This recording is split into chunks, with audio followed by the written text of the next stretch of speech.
mobile home parks they're not subsidized. In Missouri, for example, they had a low income housing tax credit allocation of about $190 million a year. And that's $190 million of taxpayer dollars going to subsidize, to stay at the state level, subsidize affordable housing. And there's still not enough of it. And if you look at the crime stats, the property tax stats for those type of apartment projects, mobile home parks are going to come out on top as being superior for the community, and then no direct fiscal subsidy. So it seems like mobile home parks could be the solution to affordable housing. Your network is your net worth. Come listen to some of the most successful people I know share invaluable knowledge, stories, and advice in real estate, business, and beyond. This is Weiss Advice. Whether you want to take your business or personal life to the next level, look no further. Welcome back to Weiss Advice. This is your host, Yona Weiss. As always, I appreciate you joining us on this fine day, whenever you're listening to this. With me today, I have a great guest. I'm really excited for you guys to get to know Ferd Niemann. Ferd, what's going on today? Not much, man. Beautiful day here in Kansas City. How about you? I'm doing great. Yeah, I mean, I can't necessarily say the same about Kansas City, but I'm sure it's beautiful wherever I am too. And wherever you are in the world, I hope you're enjoying the weather, because wherever you go, there you are. And you got to enjoy it.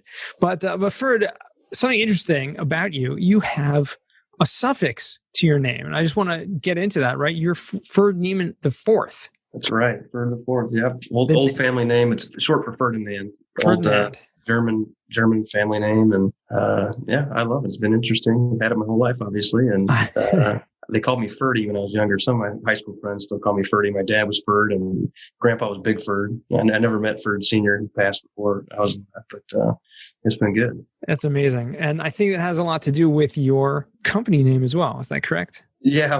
My dad and I started in business partners, I guess, back in 2008. And I didn't think we were going to name our company. I didn't even think about it. I was just like, I just call it XYZ Main Street LLC for each individual property. But he was no. So we had business cards, and he's Ferd the Third, I'm Ferd the Fourth. So Third Four Properties was the name he came up, THIRD, and then Roman numeral IV with a suffix, and then properties. So that was the brand. I'm not sure it was the best, but then again, lots of brands are just, Ford or something like that, just somebody's last name. So right, you got to pick it and go with it, and it's good because it does represent you to a certain extent. But I'd love to give our listeners a little bit of context. We jump right into your name, obviously, but who is Ferd Niemann? I mean, you are a mobile home park owner, investor, and attorney. You're the host of the MHP, which stands for Mobile Home Park, the MHP Lawyer podcast. Is that the name of it? Did I get it right? That's right. That's it. Yep. MHP Lawyer podcast. Check that out. If you are interested in the MHP space, okay, mobile home parks have become one of the most popular asset classes in America right now. I mean, we're listening to this 2021. It's just incredible how I've seen the past few years it pick up speed. And I'm sure you've seen a lot more. You've been in the space for quite a while. Why do you think that is? Why do you think that it has become so popular and so kind of mainstream when it used to be this kind of alternative asset? Even within the real estate world, it was kind of very few people were actually in that space. No, I think you're right. It's been hot as can be. I call it the darling of the COVID era. And I think that's part of the reason it's become so hot I used to do retail real estate development, and, retail is probably not the safest investment in an environment that's going to Amazon, an environment where retail stores and restaurants have been shut down. So I think a lot of investors saw flight from retail. They saw flight from office because the work from home is, having a moment, right? So they went to multifamily housing. You've got apartments, and then you got mobile home parks. Stock market is pretty political, pretty shaky at times. The PE ratios are through the roof. I think it's seen as unstable at times. So a lot of people say, I don't want to play the stock market right now. I don't want to do office or retail. Industrial is, I think, has been really hot, really solid. Obviously, all the shipping and, Amazon effect, if you will, has made industrial really valuable. Hospitality is getting kicked in the stomach. So really, if you're looking at the major food groups, multifamily and mobile home parks seem to be the two. And then mobile home parks historically have had a lower default rate than multifamily. I think they're superior in pretty much every aspect. The bricks and windows aren't as valuable, right? Because there's not as many bricks and windows. But compared to multifamily, I can rent I can rent a brand new mobile home, 16 by 76 feet, 1,216 square feet, with lot rent, home payment, taxes, insurance, principal interest, the whole 9 yards for $850. Where the same apartment, Class B, maybe Class C, we're talking $1 a foot. That's $1,216 a month. So I've got a better price point. I got a better product. There's nobody on top of me. There's nobody in the walls left and right. I got a parking space out front.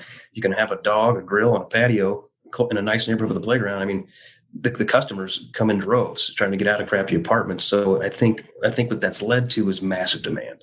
And with demand, with stability, the banks like it better. Private equity groups like it better. There's now publicly traded REITs. So I think all things in the last 5 years have just really, every day is getting better from an asset class. And those are a couple of the key components of this asset class. It's becoming definitely more normalized with that. I mean, the way that you describe it, it's as compared to what we would consider, like you said, a B class, C class apartment complex in the same MSA, right? The same metropolitan area. You are competing basically against those people, and you, like you said, you have a better product and you have better living conditions for all intents and purposes, and it's cheaper. So, I mean, affordable housing at its best. I mean, what's the reason people still choose to live in apartment buildings as opposed to mobile home parks? Well, I think one reason they choose apartments is there's more apartments available. In mobile home parks, they're not building very many anymore. I mean, there's only a couple dozen built nationwide every given year because of some of the obstructive government behavior or zoning restrictions, which is also one reason investors like it now is they're not building anymore hardly. So there's a lot. You got artificially constrained supply, and you have massive demand for affordable housing in every country, every city in America. So economics 101. It's kind of thrown out the window. So, but I mean, we have people all the time leave apartments. Now, if you want to walk to work or bus to work, well, there's only so many mobile home parks in the city center, right? Downtown Kansas City, there are lots of tall buildings with apartments. Right. There are no mobile home parks in downtown Kansas City. So that would be a reason. Mobile home parks are often seen as rural. I've got 2 mobile home parks right here in Kansas City that are, you could actually take the bus, but they're not downtown. You wouldn't go to walk to downtown work. But they're more seen as, I think, tertiary suburban. But, in certain portions of the country, particularly like Florida or California, mobile home parks are not as stigmatized, and they're gated communities are really nice. We have one in St. Louis market it's in a really nice, affluent town, and that thing's full. We've only owned it for about, 6 months, but you can tell things been full forever. I mean, nobody's leaving because it's in a great market and you get great quality living. And people in many cases actually own the homes that they live in, right? And they're renting this space. Yeah, they do. And those are called tenant-owned homes as opposed to park-owned home. A park-owned home is kind of like an apartment where you actually have to maintain the roof and the water heater and the toilets, and you're a maintenance guy. Versus a tenant-owned home, I push the snow, I mow the grass, I provide for common areas, I police the neighborhood from a code violation standpoint, and that's kind of it. It's a lower management intensive option if the tenants own the homes, which again, we go back to economics, that means a lower expense ratio. Which is, that's how I found it to begin with. Is like I was looking for something that was high profitability, and I figured, well, if the expense ratio is low, and it is in self-storage and it is in mobile home parks. So I started chasing the 2 of them and ended up going the mobile home park route, and it's worked really well for me. So let's go back in time a little bit. I mean, when did you get involved in mobile home parks? It's been quite a while, but before that, let's go before that point. You were doing, you were an attorney, right? By trade. You studied to be an attorney. You were a lawyer. What were you doing before you got involved in mobile home parks? Well, I was a real estate analyst at Jackson County government, and I worked on kind of complex commercial real estate projects, tax incentive projects, all kinds of mixed use, retail, office, large scale projects. And I was at the time I got my MBA, and I was doing securities insurance work during grad school. So I had my securities license and sold insurance and mutual funds and stuff. And then I got the job in Jackson County, and then on the side I was doing single family houses, and I was making a good return. 25%. So I'm like, wow, this is better than the big developers are making. So I was like, well, wait a second, but it wasn't really scalable. I'm not going to have I mean, I'd make 25% on 10,000. I wasn't doing it on 10 million. Like some of these big guys are making 11% on 10 million. I was like, okay. So I decided I got to do something to higher yield. So I looked up self-storage and MHP, but I worked in Jackson County for about 5 years. I went to law school while working there, and I eventually became the director of economic development, the director of assessment, which is the county appraiser. While in law school, after law school, my first year of law school, as I was finishing law school, that's when I bought my first mobile home park because I was 14, and I started practicing law at the same time. I went and worked at a boutique real estate shop in Kansas City, did tax incentives, land use, zoning, real estate law. Really good firm, one of the best around, and was still doing MHP on the side. And eventually left the law firm, went and did retail real estate development with a firm client, and then still doing MHP on the side. And pretty soon, like, man, it's more fun being my own boss, and I was making more money on MHP on the side than I was practicing law. So I was like, okay, wow. This is actually, yeah. I mean, it was like, this is more economical, and I'm. It's going to take a long time to be the big dog at a big law firm. And I was thinking there's financial fruits for me and personal, benefits and successes for me and freedom to go run my own shop. So started doing that a few years back and been building the team and got a good team of people here with me now. And it's been a lot of fun. So now as the MHP lawyer, I mean, obviously you do all the legal work for your own investments and your own company's properties, which saves a tremendous amount of money in terms of your operating expenses, I assume, because attorneys can get expensive at times, right? And I'm sure you understand that. That probably has a tremendous amount of value that you can add not only to your own investors, the bottom line, but also to other clients. And you open it up to other clients, right? I mean, you're the MHP lawyer. Yeah, I do. I had not practiced law for several years, actually. And then I saw the asset class was getting so hot during COVID. I had a moment where I'm like, I'm never going to buy another deal again because the pricing is getting out of control. And it's hard to buy stuff on market, and it goes to the highest bidder. Like, I can't compete with a big time private equity group or a REIT. I'm paying for top dollar. So I thought, well, I have all this niche knowledge of, as far as I know, I'm the only lawyer and owner operator that's actually, been in the field, understands, everything, frankly, within the business from soup to nuts. So I thought, well, I might as well get paid for my expertise. So I launched my podcast last October.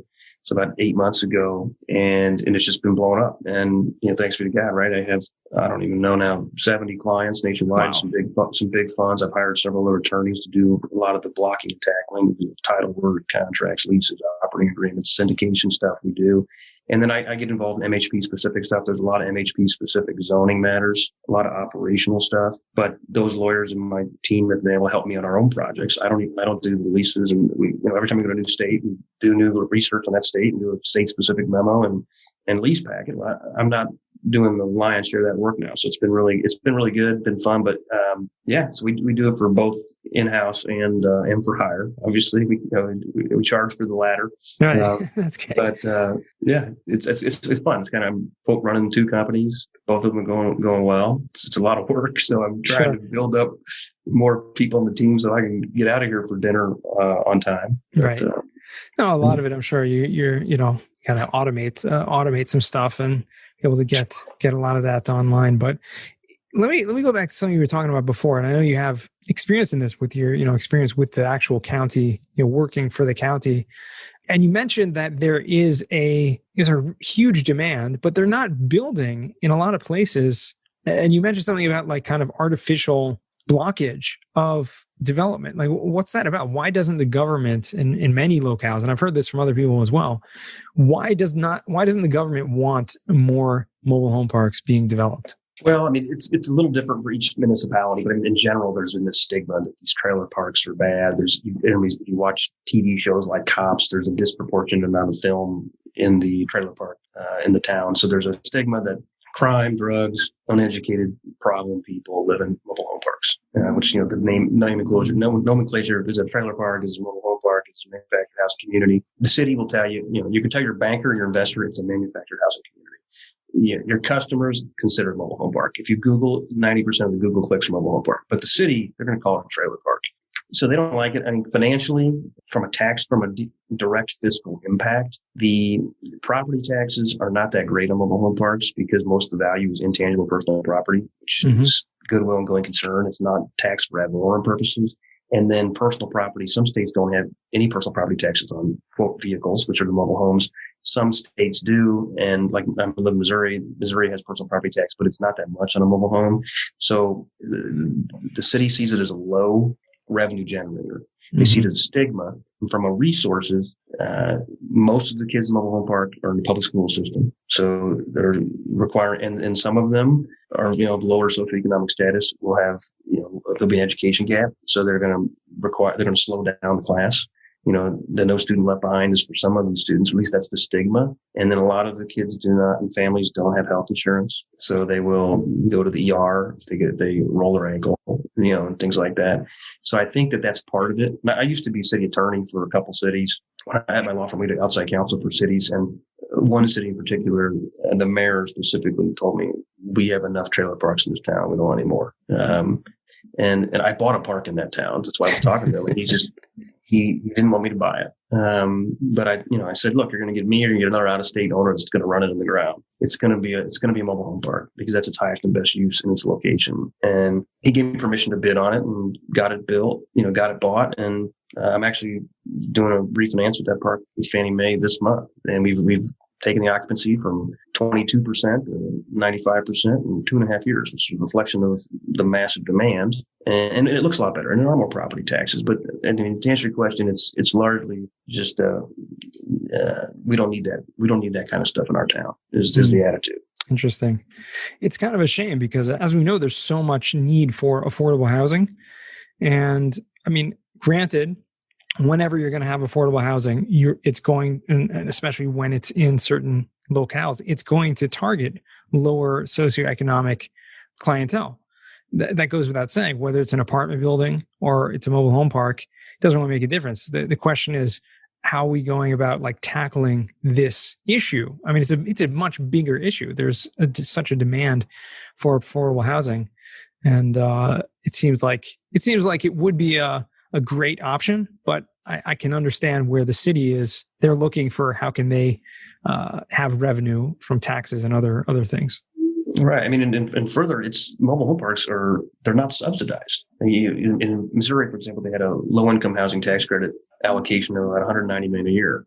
And that's $190 million of taxpayer dollars going to subsidize, to stay at the state level, subsidize affordable housing. And there's still not enough of it. And if you look at the crime stats, the property tax stats for those type of apartment projects, mobile home parks are going to come out on top as being superior for the community, and then no direct fiscal subsidy. So it seems like mobile home parks could be the solution to affordable housing, because bricks and windows and an hour of labor ain't getting any cheaper. So it's not realistic to go build $100,000 houses, to go build apartments at $40,000 a door, and the kind of numbers it would take to be price competitive in mobile home parks. So I think the industry is doing better. There's some good operators out there, professional operators, and then there's some communities being built that look really nice. So we just need that trend to take off, and then it could happen, but it's definitely an uphill battle. Yeah, I hear that. And I've heard that from quite a few people around the country. And it seems to be a common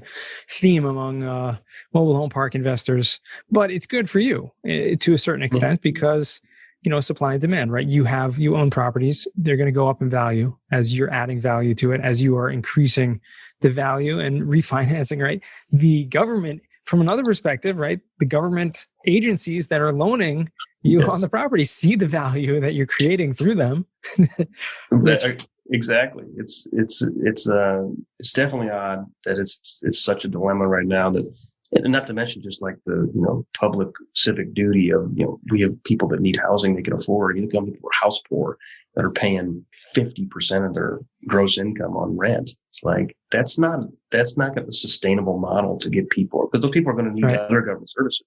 Like if they're getting choked on apartment rent, they're going to need food stamps, right? Yeah, so they're not going to invest in preschool education, which means when their kids get to kindergarten in the public school, they're going to be slowing the class down. Versus if that person had more money, people with lower income still want preschool, pre-K education, but they can't afford it, and it's not free like K through 12, which obviously impacts the workforce and skilled labor and everything like that. So it's just. I'm disappointed that Secretary Carson, when he was in office, didn't take. He seemingly was favorable to mobile home parks, into the manufactured housing industry at large, but there was not a lot of real change that was implemented that did, address some of these, especially his background. He was the right guy for the charge, and it was just too big of an uphill battle or too low of a priority. And then seemingly nothing of substance was implemented. Yeah. Anything that has to go through bureaucracy oftentimes, more often than not, is unfortunately not much is accomplished. What would you say is the best advice you would give to someone who is looking to get involved in this space? Well, I would say figure out what your role is going to be. I mean, if you get involved, if you want to be the worker bee, then you should go find a park, right? And you could either find a park and work underneath somebody, or go find a park, and I would recommend close to your home. Don't go buy one across the country right away. Buy one, get your hands dirty, learn the business from soup to nuts, and then you'll be skilled. And then if you want to grow later and bring on employees or bring on investors and syndicate or joint venture with people, you'll have some chops where you can say, I've done this before. Right. If you want to be in the industry, but not get your hands dirty, well, then you can either be a service provider. Like obviously you do cost segregation for lots of mobile home parks. I do legal work for mobile home parks. I don't get my hands dirty doing that. Or you could be a limited partner investor in a syndication, and you could get some of the financial rewards that is obviously less onerous from a time and labor standpoint. So I think just figure out how you want to be involved. If you want to be a phase one environmentalist and you focus on this, then go do that. Right. And you're going to learn a tremendous amount about the industry. I mean, I've learned a tremendous amount about the industry just from providing that service of cost segregation and speaking to people like you and others in the space and just getting to know what it takes and conversations like this. But what, you mentioned the limited partnership in syndications. Is that something that you're doing in terms of your properties that you acquire? Are they syndications, or are they your own kind of personal investments? Combination. I won't say half and half, but probably I'd have to look at the counts. But yeah, we've done syndications, brought on limited partners. We've got, at first it was just me and my dad as just the two of us. Now we've got two other principals around here that are part of the general partner. And sometimes we just closed a deal last week. We didn't syndicate it. It was just us. We've got 3 deals under contract. We will syndicate at least one of them, maybe 2. And it's just kind of a function of a number of things, and not least among them being cash required for the deal. Right. If it's a bigger number than we are able or comfortable to invest, then obviously we need to either joint venture, syndicate, or wholesale, or sign the deal to somebody else. And our plan is we're only looking at deals we want to close. So I'm not trying to buy a deal in New York City, and so I don't have it to wholesale to you, right?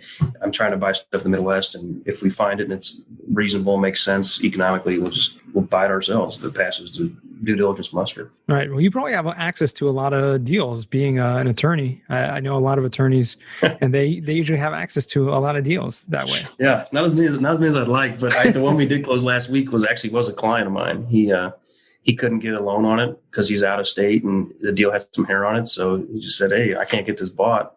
I'm going to drop my contract. If you give me X dollars, I'll sign it to you." So I said, "Okay, deal." So win for him. He, didn't lose his money on due diligence and didn't just throw the deal back in the hopper. And then win for me that was a deal that fell in my lap, which was also one of the, benefits of my podcast is people bring me deals.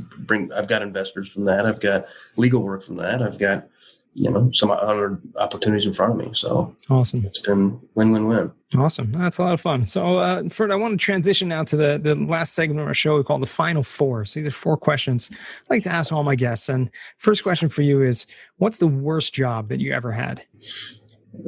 I'd say 2 jobs for different reasons. I used to paint fences on the farms and stuff in the summer. But one summer I painted dorm rooms at Quincy University, and I was on an entire dorm building by myself, and no air conditioning. So it's 85 to 90 degrees in there by myself, no noise, nothing, just painting all day, every day.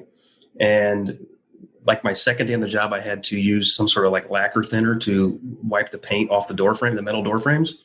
And the stench was so strong, you could smell it from the building next door. And I asked the boss, I was like, "Hey, should I be wearing a mask?" I was a high school kid. He goes, No, you're fine. That night, sitting there at my parents' kitchen table for dinner, my nose started bleeding. Oh, no. I think I was supposed to wear a mask. So that job was pretty boring and pretty crappy, but there's a lot of people with a lot worse jobs. The worst job experience I had was actually in real estate development that I liked. I liked the field, but I didn't like the boss. And I quickly learned, like, man, it's more important to be around people of high character and be in the right shop with the right people. Then I'd rather mow grass and do push-ups all day, and then I would rather work a minute with that guy again for $1 million. And I left a lot of money on the table to walk away. And as soon as I did, my entire life changed. And I try to create a culture around here of just high tide rises all ships, positive attitude, lead from the front, et cetera. But those would be my worst jobs. Well, yeah, thanks for sharing that. It's crazy and very different in different ways, but obviously both have their own challenges. So second question, what's a book you've read that's given you a paradigm shift? I like, not so much book, I like everything by Tony Robbins, been on his events, but a similar book by Robin Sharma called The 5 a.m. Club was really good. I was always a night owl. I worked full time during grad school and law school. So I was, burning the candle at both ends for 10 years almost. But that 5 a.m. Club book convinced me to get up at 5 a.m. and just own the first hour of my day, exercise, prayer, meditation, personal time. And before the kids wake up, before my wife wakes up. Now my wife started doing it too. So she wakes up at 5 o'clock every day. And that's been a real, and there's more to the book than that, but that's a key decision that we've made. Wow. That's just opened up so many opportunities, I'm sure, just different ways, just allowing yourself to really succeed and achieve things you really couldn't otherwise. I mean, I relate to that as well. I mean, I for many years did that, but right now I'm much more a night owl.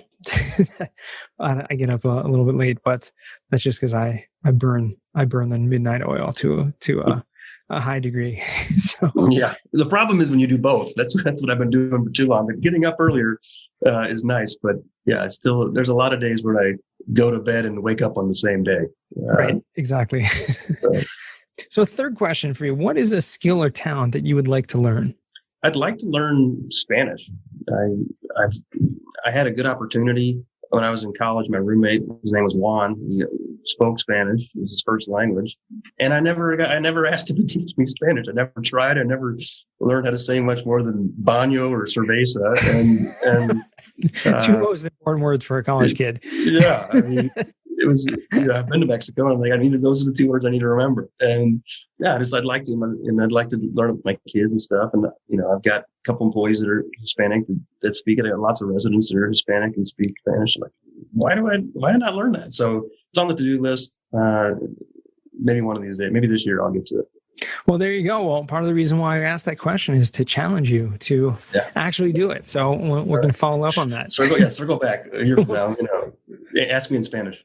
We'll circle back on that, right? Yeah. I mean, I learned 3 years of Spanish in high school and I can barely speak now, but that's partially because, I never really practiced. For a time I could speak really well, but then, I spoke Hebrew and living in Israel, Hebrew and Yiddish nonstop. So I barely even spoke English at that point. So anytime I went to speak Spanish, something else came out. Yeah. It was really difficult. It all comes with practice, but immersing yourself is extremely important whenever doing that. So, maybe go travel for a little while, go South America or something. Maybe. Fourth and final question for you. What does success mean to you?